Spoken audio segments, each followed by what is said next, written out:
Delhi university student union चुनाव में 4 में से 3 पदों पर एबीवीपी जीती है। एबीवीपी के आर्यन मान अध्यक्ष पद पर जीते हैं। इस वक्त की सबसे बड़ी खबर आपको बता रहे हैं और जब हम आपको खबर ये ब्रेक कर रहे हैं तो 20 राउंड की काउंटिंग हुई और हर राउंड की काउंटिंग में आपको बताते चले कि आर्यन मान ने एनएसयूआई की जोसलिन नंदिता चौधरी को हराया है।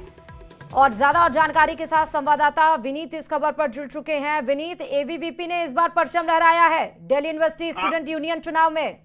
जी, निश्चित तौर पर मैं आपको बताना चाहूंगा कि अगर हम बात करें एबीवीपी ने जो है वो अपना जीत का परचम जो है वो लहराया है। लगातार एबीवीपी जो है वो दिल्ली विश्वविद्यालय चुनाव की अगर हम बात करें तो दिल्ली विश्वविद्यालय चुनाव में एबीवीपी जो है वो लगातार अपना बेहतर प्रदर्शन जो है वो करती रहती है। इसके साथ ही साथ अगर हम इस बार राजस्थान के एंगल से बात करें तो राजस्थान के कई जो नेता थे उन्होंने भी अपना समर्थन जो है वो एबीवीपी के कैंडिडेट्स को दिया था और उनको लेकर के वो जो है वो प्रत्यक्ष और अप्रत्यक्ष तौर पर वो समर्थन दिए थे। कई कार्यक्रम भी जो है वो राजस्थान के नेताओं के जो है वो दिल्ली विश्वविद्यालय के छात्रों को लेकर के जो है वो आयोजित किया गया था।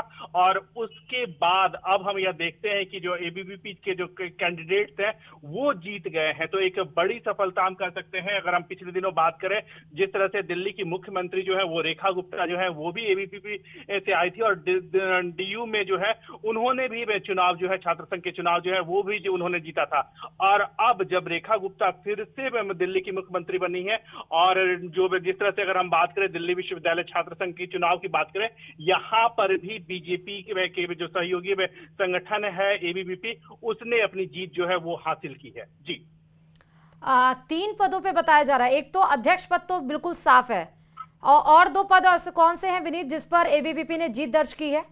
जी, मैं जो अभी हमें जानकारी मिल करके आ रही है, हालांकि मैं अभी तक इसकी आधिकारिक घोषणा जो है वो नहीं मैं हुई है। 4 पद जो होते हैं वो काफी प्रमुख होते हैं, जिसमें मैं अध्यक्ष का पद होता है, उपाध्यक्ष का पद होता है, सचिव का पद होता है और ट्रेजरर का जो पद होता है वो काफी महत्वपूर्ण जो है 4 पद माने जाते हैं। इसमें से जो जिस तरह से अभी चूंकि इसकी भी आधिकारिक घोषणा जो है वो नहीं हुई है, लेकिन जिस तरह से हम जो रुझान देख रहे हैं, जो ट्रेंड देख रहे हैं, उसमें बीजेपी जो है वो 3 पदों पर आगे चल रही है, जो हमें सूचना मिल रही है।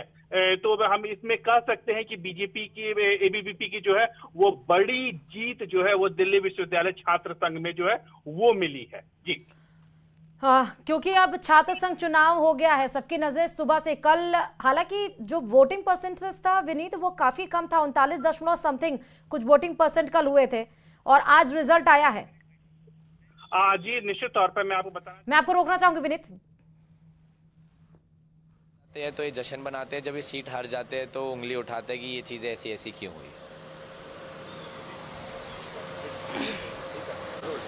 आप आपकी जीत हुई है जॉइंट सेक्रेटरी पद के लिए, तमाम चीज़ें आपको मिली है, एक बड़ी टफ फाइट आपको मिली है। किस तरह जीत रही है, क्या मायने हैं और जो आपके कैंडिडेट आ रहे हैं उनको क्या देंगे, जीतने वालों को क्या देंगे और अपने लिए क्या? एक तो मैं बहुत दूर बिहार से आकर यहाँ पर संघर्ष करा मैंने 6 साल का, और दिल्ली यूनिवर्सिटी के एक स्टूडेंट ने मेरी मेहनत को, मेरे संघर्ष को समझा और मुझे 4000 के मार्जिन से जिताया। उसके लिए मैं पूरे दिल्ली विश्वविद्यालय का तहे दिल से धन्यवाद करती हूँ और मैं जीवन भर इस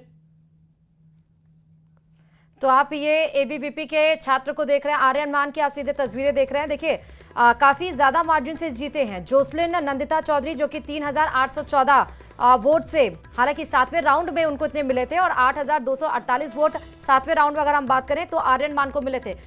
विनीत हमारे संवाददाता लगातार इस खबर पर जुड़े हुए हैं। विनीत, देखिए एक स्टेटमेंट भी निकल कर आ गया अखिल भारतीय विद्यार्थी परिषद की तरफ से, आर्यन मान जिनका नाम सबसे आगे चल रहा था, हर राउंड की काउंटिंग में, देखिए हम विनीत से कनेक्ट करेंगे, लेकिन हर राउंड की काउंटिंग में लगातार आर्यन मान ही आगे चल रहे थे और एनएसयूआई की जो अध्यक्ष थी जोसलिन नंदिता चौधरी, उनको उन्होंने हरा दिया है और काफी वोट का जो डिफरेंस है, मार्जिन जो है वो ज्यादा है, लगभग 4 से 5 हजार का, लेकिन 3 पदों पर ये एबीवीपी ने जीत दर्ज की है। और अब अखिल भारतीय विद्यार्थी परिषद की तरफ से देखिए